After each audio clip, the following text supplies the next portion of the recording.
Pada pendapat saya memang satu season yang berjaya bahawa masa sekarang ni, half season yang berjaya, di mana kalau kita tengok results memang kita tak jangkakan Danish akan perform sebaik ini. Kita tengok 4 front row, 2 podium, 1 nombor 3, 1 kemenangan. So results yang baik as a Malaysian rookie dalam Moto3 World Championship.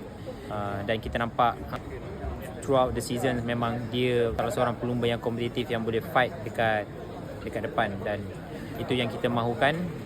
Saya rasa perkara yang paling mustahak adalah Danish berada dalam keadaan yang selamat tanpa apa-apa injury. Walaupun kita lihat Danish banyak jatuh, big crash dekat US, dekat Mugello, tapi dia boleh bangun dengan tanpa apa-apa ada kecederaan, iaitu syukur alhamdulillah. Untuk seterusnya memang kita akan cuba bersaing lagi di kelompok hadapan. Itu memang main target kita. Memang kita ada target beberapa track yang kita rasa boleh fight di hadapan, tapi memang ada beberapa track technical yang kita rasa macam ini bukan track Danish.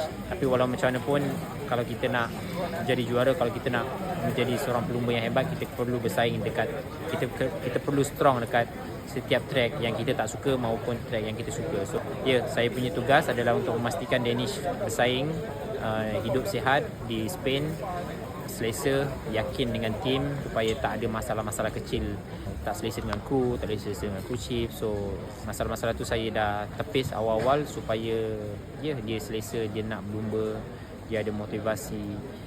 Itu tugas-tugas saya di belakang tabir lah.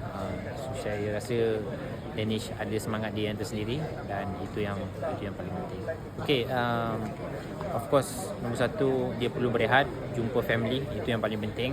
Spend masa dengan family, dan the rest kita cuba buat some trainings, some maintenance in terms of cardio, fitness, supaya ada balance antara training dengan juga family time. Of course, sebagai seorang pelumba World Championship, dia tak ada banyak masa dengan family, tak banyak masa free time.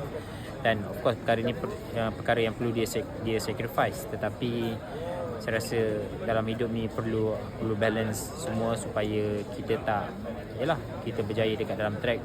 Hopefully dia pun berjaya dekat luar track.